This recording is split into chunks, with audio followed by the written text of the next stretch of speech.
for you, but today I thought, hey, I'll function here. And those two people never talk. Are you going to email it? Another people that engineering. Yeah, email it, please. Yeah. Oh, it's empty? I'm sure. There must be something wrong with that. You Because have I two just put them bosses, in. Yeah. and one has no idea what you're doing every day. And they're the ones that give you your raise. Let's try this style. There must be something wrong with that flash drive, you know? Because I thought, and that makes sense now that I know. Well, I saw you put it on there. Yeah, I see, I did it last night. I thought I was not an idiot. So yeah, you saw me put it on there. Try this. Sure, it's not just a Mac. That's where, You can put it on mine. and that's kind of why it's been fought every time. It's been brought up the last 6 or 7 years for us about bringing. There's other junk on there, so you have to. It's always been fought about. Today, 5:42. Is that working? Okay, something wrong with the flash drive. Well, good. You guys ready? Yes, sir. So this is it, right? Is this the only class you got? This is the last one. This and the capstone. Yeah, the capstone, right? That's good. We're happy to have you. Yeah, I'm gonna do it. Yeah, great. I'm excited. This is a good class. And y'all are making presentations on the 27th. Is that right, of October? Yeah, because I've got that day blocked out, so we're not having class that day. This is the last one. I assume that's more. Good. Well, we'll. 20 presentations. Yeah, I think so, but that was at least one of them. I think. That's what I understood. And then it's like, and then I saw the first time I did it, I didn't. It's sad the first time I see DOE syllables, I'm thinking. Yeah, we will. So I apologize that I haven't got everything on Canvas yet, but I'll put it up there and try to use it and see. But anyway, I guess you'll email it to everyone and the syllabus and the few little things I do today. One of the things about this class is I tend to write more on the board because the book didn't come with a set of view graphs, and so we'll take more notes, which that's not bad. Has everybody got this? Yeah, this book, yeah. It's the first time I taught this class, I picked the book in like a week, and so the first time I read through the book, I was kind of like, eh. Now that I've gone through it 3 times, I like it. I think you guys it does a pretty good job, I think, of keeping the math at the level you need for this class. And I would say read all the chapters when you read them because they're so short. The darn book is, each chapter is 10 pages. They're not, it's not bad. You can read through it. So I've wound up liking this book, so that's why I keep using it. But so I think you will find this class fun and interesting. When I first see the word design or the phrase design of experiments, I think of some dude in a white lab coat in there, come up with bubbling beakers and designing some experiment, and in a sense that's what this kind of is. But you're not going to design chemical experiments or things like that. You're going to be able to design your experiment where your experiment is a collection of data in such a way that you improve your success of coming up with a conclusion. Okay? And so what does that mean, and why would you do that? Well, kind of to set the stage, you think in general that TV and movies portrays experiments as these group of people in the lab with perfectly controlled conditions and the ability to run test after test ad infinitum so that you cover all of the combinations and permutations of all the variables that are important, and you've got this perfectly controlled background variables, the temperature's the same, the lab's the same, and so therefore when you plot your data and you got some curve, well it had to be because I changed that knob or something. And in reality, especially in our world, that's completely not true. Think about it. Your experiment might be a manufacturing line, and you might be looking at throughput, and it might take a month and a half or 2 months to come up with the answer for one test. And so then the next test is going to start the next series of months, and in reality, there's absolutely no way that you can have the same background. I mean, the test is so long, you can't even have the same temperature, or the same season, or the same people.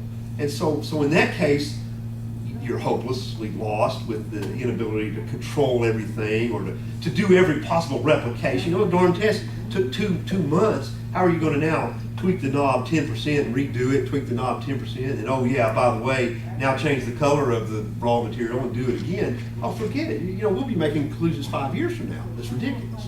Okay? Or perhaps the experiments are so costly that you can't do that. You know, we're running this spallation neutron source. You push the button, you get one piece of data. Okay, that's great, but how are we going to do that 1,000 times and do that in an affordable way and put that in schedule? So that kind of thing affects you. You can't, you just can't dream up that, hey, I'm going to be able to just do whatever I want. Or perhaps, and this is maybe even more applicable to us, perhaps you've gotten the data from a legacy set of experiments. They were run 10 years ago. You got a pile of data, you want to analyze, you want to make some conclusion, but you can't do any more experiments because, people are gone, the experimental setup's gone, you've got this data. Or you're taking your data from some external source, a financial source, some Dow Jones plot or something like that, and you want to analyze it and make some kind of decision, and you've gotten things that have interfered with your data, things like background conditions are different, or incomplete data, or I've got 5 factors of this one treatment, color, 5 different colors, I've got 5 different masses or 5 different material properties, and I haven't crossed them all. So there's blanks and there's holes. Can you still design your experiment or design your analysis such that you can make a decent conclusion? And determine, maybe you can't make the perfect conclusion like you could if you could control everything and do all the possible experiments in the world and all permutations and all combinations. Yeah, that you would, of course you'd make a better decision that way with completely randomized experiments. But can you at least take what you've got and partition it in such a way and analyze it in such a way that you can still say, well, these factors don't matter, here's the primary factor, or here's an equation that describes the performance of this with respect to these variables and things like that. So that's the essence of this class, where you're trying to be able to take experiments, data, if you will, and it doesn't have to be ones you've run. Like I said, it doesn't have to be a chemical experiment, it might be any kind of data, and take this data that's incomplete or improperly done, or maybe it's properly done. If it's properly done, great, we use the approaches in chapter 2, it will be done. But if not, can we partition it? Can we block it in such a way where we've gotten this set of background conditions, this set of background conditions, these, and still make valid, decent conclusions? So that's what this whole course is going to do, show you how to do that in a bunch of different ways, depending on how bad your data sets are. And again, they may be bad through no fault of yourself. You've given this data, or they may be bad, like I said, for extenuating circumstances, too costly, too time-consuming, impossible to run all the tests, or you have 7 factors, each of them with 5 levels. You gonna cross all of those? Again, you'll be doing a million experiments, especially if you're gonna replicate them. You can't do it. So, can you make decent decisions with incomplete data, and incomplete in different ways? Incomplete from covering all the background data, holding the backgrounds constant. Maybe some of the maybe some of the factors are embedded in each other. I picked the red plastic, and the red plastic only comes in 2 densities. Well, I can't cross those densities with the blue plastic or something because it doesn't come in that thing. So how can you deal with that? How can you make how can you make decisions about is the color important, or the mass important, or the temperature important, if you can't quite, the easiest thing would be to be able to just test it under all conditions, but you can't. And so that's what we're going to learn how to do. You're going to learn how to take data and partition it and look at it and still make a valid conclusion. So that's what design of experiments is. So you might use it either way. Like if I was sitting here and I haven't done my experiments yet, I might design them such that I can get some good data with limited experiments. Or vice versa, I might be on the back end. I'm given this data. How can I design my analysis of these experiments to make valid conclusions? So that's what we do. So it's a statistics-based class, and we're going to use the big tool we're going to use is the ANOVA, the analysis of variance. And so we'll have a whole chapter 2 on how it works and how it's done. And I'm sticking with my philosophy of using Excel. because again, I want you guys to have a tool that you can use when you're gone. And so we'll do them all in Excel. Excel has fairly good capabilities. Where Excel breaks down is when you try to do a very complex three-way ANOVA. All right, and I can still show you how to do things, and there are add-ons that you can use. And I also argue, and I'll discuss that when we get there, that it doesn't quite matter. That there are problems with three-ways ANOVA, and you may not want to do that anyway. So I think Excel is still the right tool for you. And so even though you may think, well, that's kind of clunky what you're doing, that's okay. We'll cross that bridge when we get there. So I'm still going to use that tool and apply that in these various techniques for analyzing data based on incompleteness or completeness. So that's how we're going to do it. Said got our skinny little tiny book, which is, like I said, not a bad book. And don't panic when you look at chapter 2 and you start seeing the math and you think, oh Lord, but look at this notation. It's not bad. It's not bad. And that's the worst chapter. And so I don't want you to think, oh Lord. And well, you'll see the schedule. I go through chapter 2 in 2 classes so we can get a good foundation. And in fact, we'll do some stuff today. So let's see. So yeah, so what's our syllabus like? It's my same old syllabus always. So yeah, we're gonna, and remember, experiment is not a chemical experiment. It's a pilot data you got from something. It might be a chemical experiment, but it might be, some financial data. It might be anything. And let's see. So what do we got in our schedule here? So what's up? Well, I need to work with that too.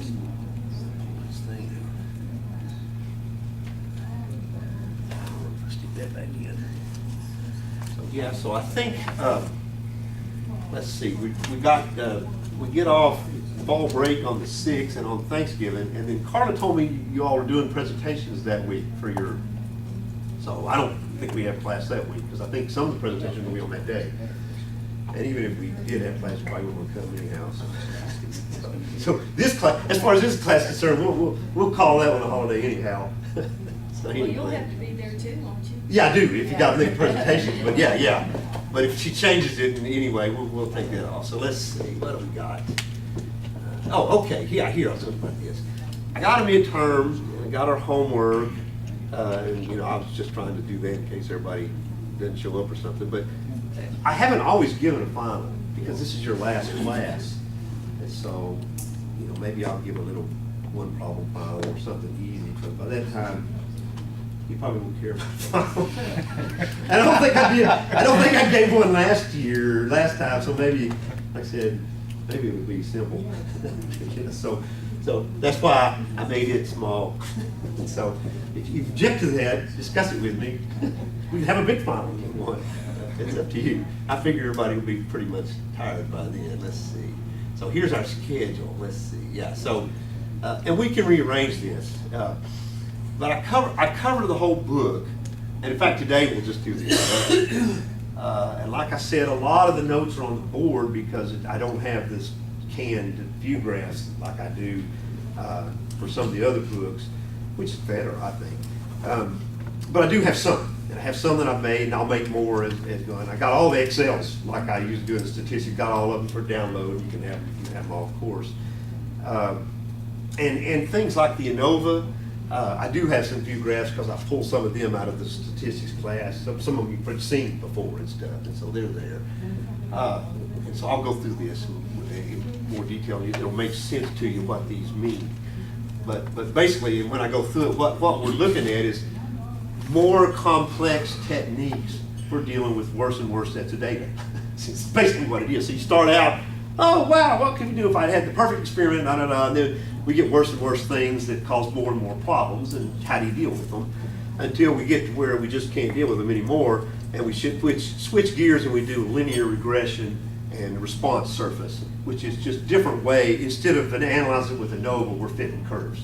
And that's actually very useful, I think. And in fact, you may wind up, if you, 5 years from now start using this stuff, kind of working like at this level and then switching down to here or something, because you may not like using all these goofy ANOVA techniques, and maybe you're just happy to do response surfaces and linear regression. I do that a lot. And so anyway, so you'll see we go through the class down to chapter 9, and then it switches gears to a different technique, which is just fine. Okay, let's see. Anything else on that? Anything? I mean, it's my standard syllabus, standard homework. You know how I am with homework. You can turn them in when you want to. All of them first if you want, or all of them at the end, whatever. Let's see. And midterm, yeah, I'll give you the midterm to take home over fall break so I can ruin your fall break, right? But at least we don't have class that week. That's the worst thing to do, isn't it? It's like, let's see, what else is in there? Okay, yeah, I don't think there's much. So I got the syllabus on there, and like I said, I'll put it on Canvas. I haven't used the Canvas thing before. You know, that Canvas replaced Blackboard, and so when I started playing with it, I just got access to it last night. When I started playing, it looked like the syllabus.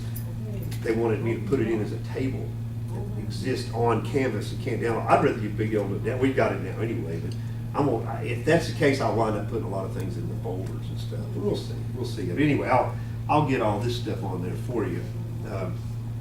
So let's see. So, what? Any questions or thoughts about this class? I'll get you started on it. This is actually, I think, a nice topic. I think it's a good one to end with. It consolidates a lot. I think it will be clear. I think this book seems to be pretty clear, and I think if you, when I step through because what I got today is kind of an introduction that sets the stage and tries to give you an understanding of what's going on. I think you'll see what it is. So let's see. So with that today, I want to introduce the subject and define some of the terms and outline the class. So we've already done that kind of. And so let me try that. Let's see. Yeah, so here we go. Chapter 1. So really, what's happening is, we want to conclude something today. Some sort of thing, some inference. Yeah. If you're going to be using that. No, I don't mind at all. Move it over there. In fact, because the only thing I'm going to do, and we can move it back when I get to this part, because this is just a drawing. In fact, yeah. So we can move it back to get to this part, and then we can turn that off. Yeah, then everybody can see better. Yeah. Because I've only got a little bit of view rest today. Yeah, it'll be a lot better. I just want to use inference with some set, maybe it's large data. Data might be incomplete.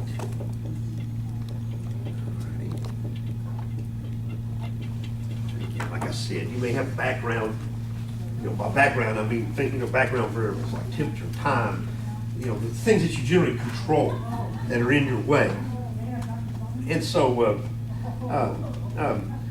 what you'll see in the book, and what I want to try to set up today, is the vocabulary they use. So when you read the book, you'll be very very very clear to you what they're talking about. So what's going to happen is that they're going to, by experiment, you're going to have some data coming out. So they use the term response variable. That's just your piece of data, right? That's what you measure. And they tend to use, or that's your output, from your experiment. And they use the symbol Y, okay? And then they'll often put, some sort of subscripts. So they're going to have, the ith treatment, the jth piece of variable, or vice versa. I think it goes the other way around. The ith piece of data for the jth treatment, that kind of thing. So when you start seeing in chapter 2 their notation, this is just a piece of data. It's a number that you've measured. And one of the things they do in their notation, they'll write something like this, and I don't want this to bother you, so that's why I'm going to introduce it today, and then we'll talk about it again in chapter 2. They'll write a Y like that, a dot with a J. That means they added up all I of them. Or they might write this. And that means they added up all I and all j. So when they have a dot, that just means they've summed up over that index. And again, we'll see that again. I just want that to be foremost. So when you see in chapter 2 and you see that, oh my God, what's this dot notation? What is this weird stuff? It's nothing. It's just a summation. And so anyway, so y is going to be your variable, and then it's called a response variable. And then they've got what they call a factor. Okay, so get your definitions right.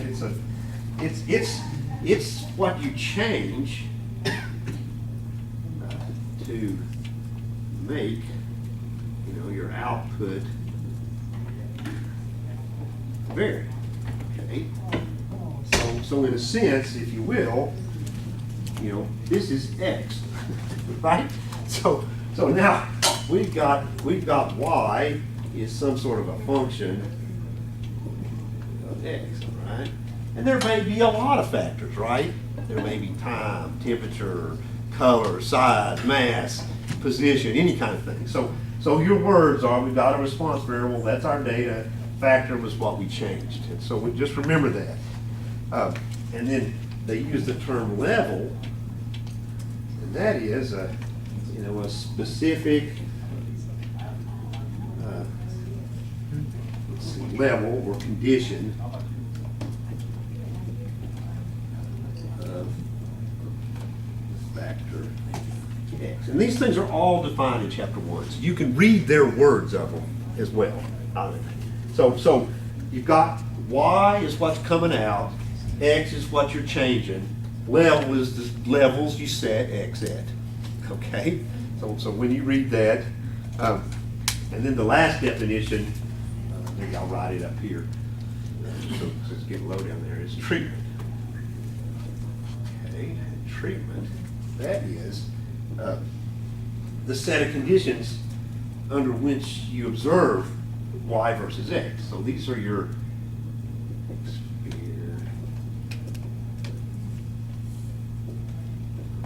conditions. All right, so you can see that treatment is going to include everything, right? It's going to include your background, and then it's also going to include your levels of x. So, this is experiment 1 with these conditions, this experiment 2 with these conditions, experiment 3. Because we're going to ask ourselves, when I change, not only am I going to get y versus x, but I'm going to get y versus, x1, x2, x3. X might be, output versus time, but it also may be output versus time versus production line, output versus time versus production line, and orders or something. So we may have many x's, therefore we might have many different treatments, and our central question is, did that treatment matter? I mean, that's what we want to know. Did we improve things? Did we mess things up? Or that sort of thing. So we've got y versus x, so the response variable versus factors. The factors are going to have different levels, 10%, 20%, 30%, red, blue, yellow, whatever you're testing. And then we're going to have treatments. These are how we're grouping them. Experiment 1 under these conditions, experiment 2 under those conditions, and those all matter. Okay. All right. So then what's going to happen is when we turn the dial on x, or when the background conditions change, or something happens, y is going to vary, and you'll see that, so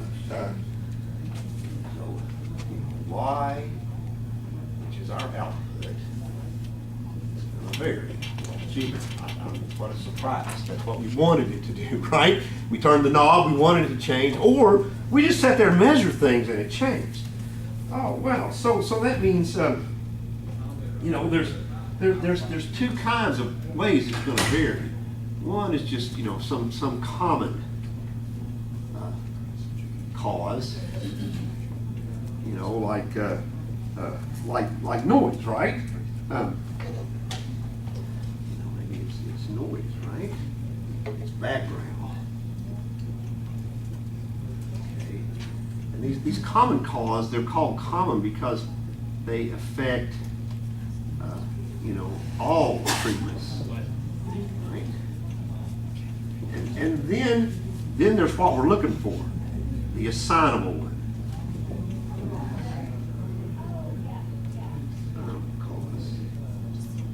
Right, and this is, this is what we want to find.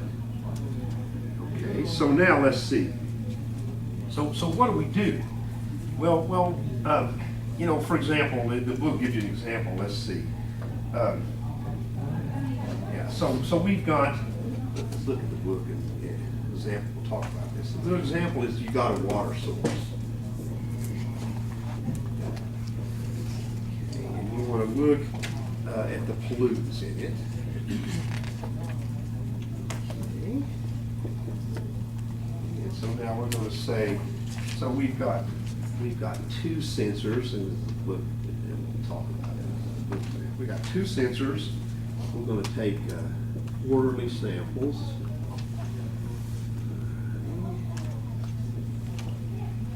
Okay. And we want the pollutant. So, two sensors, I'm sorry. We got two sources, because we got two reservoirs, not two sensors. So two sources, quarterly samples, we're looking at the pollutants in there, all righty? And so here, since we have two sources, we have two levels. Source one, reservoir 1 and reservoir 2. And then we've got quarterly samples. So here one of our our variable is time. And here we have 4 levels, right? We got summer, winter, spring, and fall. And so if you looked at these together, you would have 8 treatments.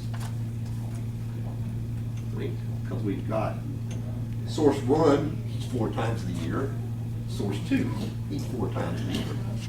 So again, in an ideal situation, we would do all treatments, cross them all, and go from there. But then again, you may have some variation. The question is, well, one question might be, is it different between the sources? Or one question might be, is it different between the time? Those are both valid questions, right? And so, we may have other problems too, though, that add to our problem because of the time level. We might have different temperatures, different background conditions that we need to account for, or not. Depending on what it is we're trying to ask ourselves. Let's see. All right. So some more of their terms. Let's see. Okay. So one of the things they will do in our in this class, when they break up the change, your output variable is going to change because you change your treatments and you change your inputs, and so they're going to break this change up, and you'll see when we get into chapter 2 and chapter 3 and continuing. And I'll kind of discuss this in a minute. They're going to have the normal value you think it should be, the average value, the mean value, and then you're going to have a piece of the change that's due to what you wanted it to be due to, the change in X, and then you're also going to have a piece of variation due to randomness, experimental error. And so when we wind up examining these different experiments and trying to make a conclusion, we want to look and see the big question we're going to ask ourselves, and the big thing that the ANOVA is going to do, and we'll look at this mathematically, is what is the relationship in terms of magnitude of the change due to the things we wanted, that we adjusted, the X, and what's the change due to randomness? And if the magnitude of the change due to the variation in X is a lot larger than that due to randomness, I believe X matters. And if it's not, then it doesn't. Now, that wasn't me, was it? Good. I think I'm just stepping on the thing. So that's the central question that ANOVA is going to look at. And we're going to ask that question statistically. We're not just going to say, well, is it twice as big? Or, we're going to ask it statistically and look at these p-values and things like that, which will be, I think, second nature to you after we've done, ANOVA 2 or 3 times. You're like, okay, I got it. I know what's spitting out. I know what we're trying to conclude. So that's the approach, and the nuances comes in how do we do these different slices and dices, and how do we do these different inferential techniques statistically with incomplete data. And so we'll see that. So one of the things you're going to have, they use this term, a blocking variable. Okay. Blocking variable. And what that is a, okay,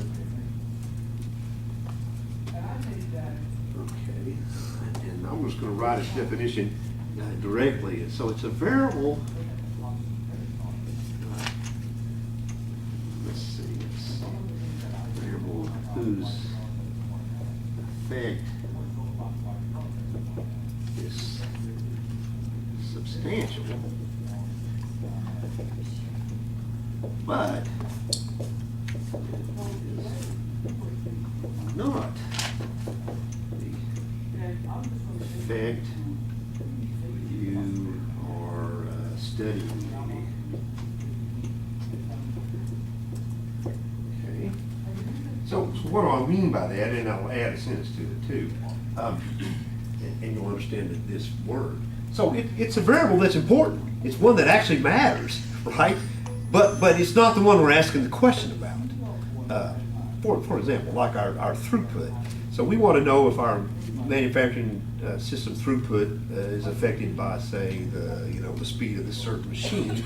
But it took us 2 months to do the test, so now we're doing it over a period of a year. So one of the blocking variables could be the time period, because we know that people aren't working well around Christmas or something like that. So it has a substantial effect, but that's not what we're trying to find out. We're not trying to ask, did Christmas matter? Because we've already answered that, or that's not part of our study. We were trying to ask, did the speed of this machine matter? But yeah, we can't ignore the fact that we took this data in different parts of the year, because we know it has a substantial effect. So we're going to have to use this blocking variable to form blocks of data. Okay, so we'll form these separate blocks based on these blocking variables, time of year, okay, or location, or something like that. And then we'll do analysis, understanding that we've made these blocks, and within these blocks, there's an effect. But we'll account for that effect, get rid of it, and then ask our other question, did the machine matter, or did the X that we were looking for matter? So that's what the blocking variable does, it forms blocks. There's also nuisance variables, you can guess what that is. Nuisance, that's just noise. Perhaps we can reduce that, perhaps not. It's just a variable that's unknown. And that's also, termed as also random error. That's error from everything, right? It's random. Experimental measurements, reading the instruments, that's always there. So blocking, we're going to use that to control for these background variables. Because these may be background, like the time I said. And then there's another term, replication. Alrighty, and this is what you normally think of all the time. So this is the repeated observation of output for the same treatment. Yeah, we know what this is, right? This is just, okay, I did the experiment once, let's do it again, and do it again, and do it again. Don't change anything. And why are we doing that? Because we're worried about random error. And the more replications we do, the greater our ability to understand, was this error random, or we can compare it to the other treatment and say, oh, it was a treatment induced. So replication helps us with random error. But don't lose hope. Even if we can't do replication, we can still make conclusions. So we'll study techniques to handle lots of replication or no replication, and we'll be able to deal with it either way. So replication helps experimental and random errors, effect of these nuisance variables. That's the whole point with it. But you may not be able to do it, again, for the same reasons. You may not have time, money, the experiment may be already done and gone, you can't repeat it. So we'll understand that. Okay.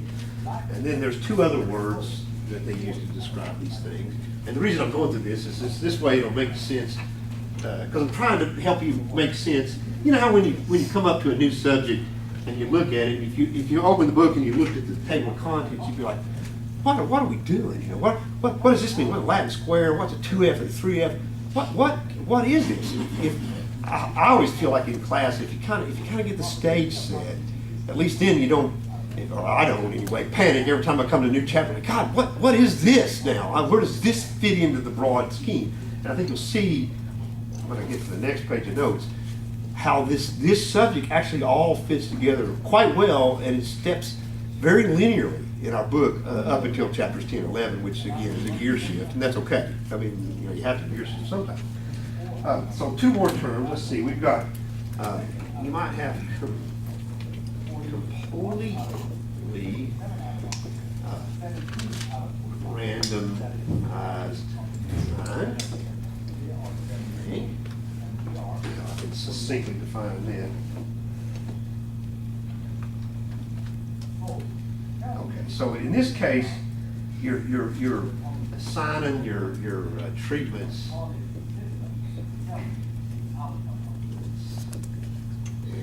and your units randomly. Okay, so what do I mean? So if I've got 3 levels of color, 3 temperatures, and 3 dial settings, I'm going and assigning them randomly. And in that case, all the background, all the background has to be held constant, right? If I'm gonna just sit in here and randomly assign things, then I better make sure that I'm controlling my backgrounds carefully, and that if any kind of variation within a treatment, so if I have the same treatment and all of my background variables are held constant, this implies that variation then is all random, right? If I'm in the same treatment, i.e. I haven't changed X, I'm just doing the same thing, repeating things, and I'm randomly assigning things, and then I change. And if I'm in the same treatment, the variation has to be all random. Now then, if I change treatment, then okay, then my variation is due to the treatment, which is what we'll be looking for. And then there are other words, randomized, or there are other phrases. Complete block design, and we'll retouch these again when we get to the chapter on it.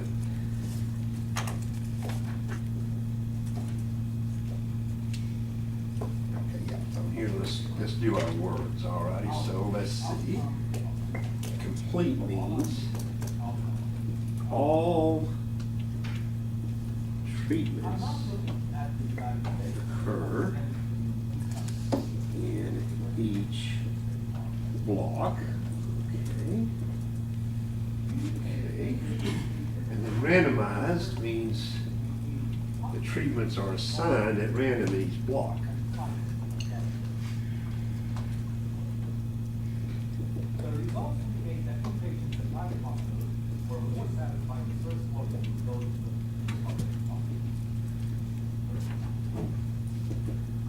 So then what will happen, and again, don't worry that if you listen to this, it's like, God, this doesn't make any sense, because, well, we haven't got there yet. You know, I'm telling you where we're going in the chapters, and so obviously we'll get to sometimes where we'll have incomplete blocks, right? One of the chapters is going to deal with that. So trying to tell you what a complete block is, where you got all the treatments occur in its block. Well, maybe you can't do that, again, because of the circumstances. Well, we'll learn how to deal with the incomplete blocks. That's okay. But at least you know what a complete block is. All right. So yeah. So how does this look in terms of our chapters and what we're doing? And let's see. So let's map this to where we're going, so you'll know how we're going to use these things and how we're going to progress through the chapters. And then I'll show you a picture that does it too. So let's see. So chapter 1 is just all these words, okay? So chapter 2, we're going to do, we're going to have one factor, right? just one X, Y versus X. And we're gonna be able to do, you know, complete randomization. So this is your perfect, simple world, right? I've got no different backgrounds. I've got one factor, and we'll dial my factor as many times as I want, and I can randomly, you know, pick which experiment I'm doing. It's okay. So these are homogeneous experimental units. There's different treatment levels, of course, 10%, 20%, 30%. So our background is constant. You know, our life is good. We can control everything. Everything's good. All right. So now then, chapter 3, next chapter says, okay, we've got one factor, but what happens if our background is not constant? That's a real situation, always, you know, time changes or something like that. So now we've got one factor, and you're only going to do the random experiments. Experiments are done in blocks. Different blocks for different background conditions. Okay. So the number of blocks is going to equal the number of, you know, background conditions.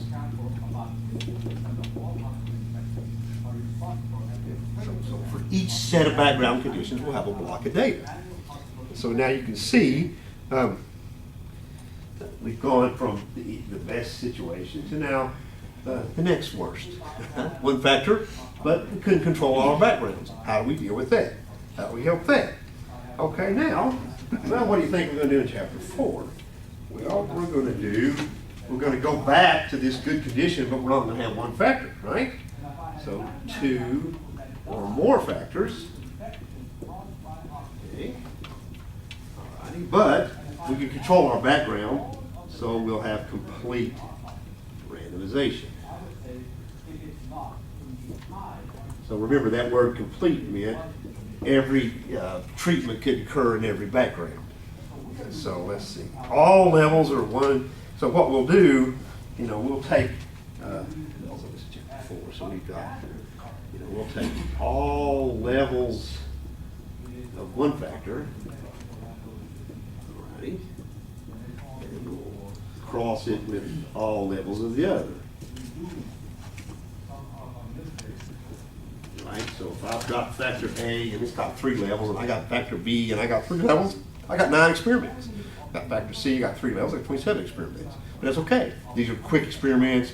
This is the good world. We can do that. Okay, we reserve it for all the conditions. All right. Okay, now you know what we're going to do then in chapter 5. We're going to go back. We're going to have 2 or more factors. Okay. But oops, now we have blocks. Blocks due to background. Okay. So you can see, now you can start seeing how this book is building on itself and how your skills will build. Easiest case, next most easy case. Okay, now we've got more factors. So we've got to worry about, one of the things you have to worry about with more factors is, I change A and I change B, what about the interaction? You know, when I've just got one factor, well, it's just one factor. But A changing and B changing, there might be an interaction. You know, this level of A might make this level B made more sensitive, obviously. And so you can see how 2 or more factors is much harder than 1. So we got 2 or more, but okay, we can control our background. Now we got 2 or more. Oh, wait a minute. Now we got to have blocks for background. We're building in complexity. How do we handle this statistically? So let's see. So that's it. So you can't complete all replications of treatment using the same conditions. You need blocks. Like I said, now you got a long experiment, you got separate time, different temperatures, or the data's already done. You can't do everything under the same conditions.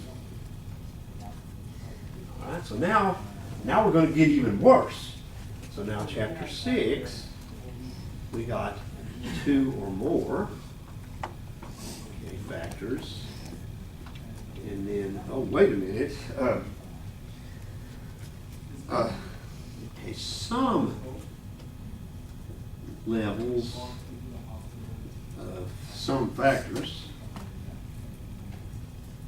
Let's see how it works. Some levels of one factor, yeah. One or more factor are getting low down here. I'll have to erase that. Nested in levels of another. Okay, so this is a different kind of problem. So we've got two or more factors, and what I'm saying is one level of one of the factors is nested within the other. In other words, like I was saying in my example, say we've got raw materials and we got three different kinds of raw materials: the red, the green, the blue. And then the red one has three sizes, but the blue one only has two sizes, and the green one has three different densities, and those densities only occur in the green one. The red and the blue one have just the same density. So I can't say, well, let's pick density and size and color and cross them all. I can't make all different possible combinations, because some combinations don't exist because they're only within one factor. So one factor, if you set one level of a factor, then you can only set certain levels of another factor. So this represents another problem. I can't go over here and dial in that color and those factors. I can't look at that variation. So how do I deal with that? How do I make sure that this isn't a problem, or how do I reduce this impact on my analysis to where I can at least account for it and then look at what I'm caring about? And so we'll have to do some sort of nested hierarchical experiment, do some sort of repeated thing. So these let's see, starting here, they give this term factorial. So you'll see that term in there too,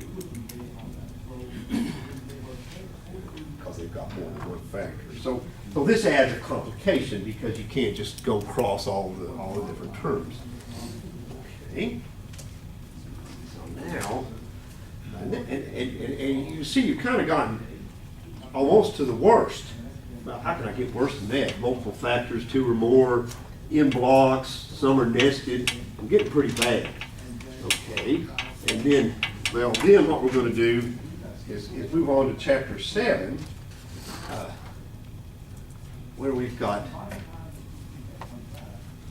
two or more factors. Okay. And then what we've got is we're going to go back maybe where we can do complete randomization. But one of the things we're going to do is when I vary these factors, my experiments are long or expensive. So I don't want to just turn the dial 10%, 20%, 30%, 40%, 50%. I'm only going to do what's called 2F or 3F. What does that mean? This is, you take the min and the max of each factor, two values, two for each factor, or I'm going to take the min, the mid, and the max, or maybe not the mid, maybe the most likely, right? The triangular distribution. And I'm going to restrict my experiments to those subsets. Why? Because of cost, time. So can I make good conclusions with just varying X, 10% to 90%, or 10, 30, and 90, or something like that? How does that impact my analysis? How can I make good conclusions with limited sets of experiments? This is important, because you might actually wind up doing that. Got 5 factors, it takes me a long time, let's just do min and max, and let's make a conclusion. All right, so that's chapter 7. So you can choose extremes or you choose a midpoint. We're doing this for efficiency and time, okay?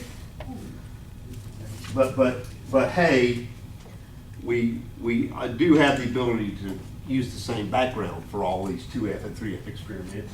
Well, guess what chapter 8 is? Same thing, 2 or more. Okay, we're going to do 2F or 3F, depending on what we want to do. But, oops, wait a minute, we can't do this anymore. So now we're going to have to, we've got to form blocks.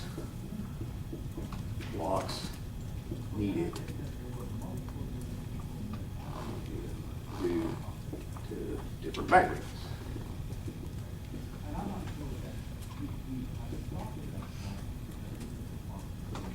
there we are.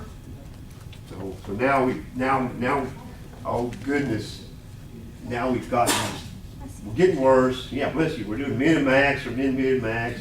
Now we've got different backgrounds, so we're gonna have to form these blocks. You see how we're getting things worse. We got limited data, we've got 2 or more factors that might have interaction. Oh my gosh, now we've got different backgrounds. We're getting more and more variation due to things other than what we're looking for. You know, interactions, different backgrounds, random error. Okay, can we still make a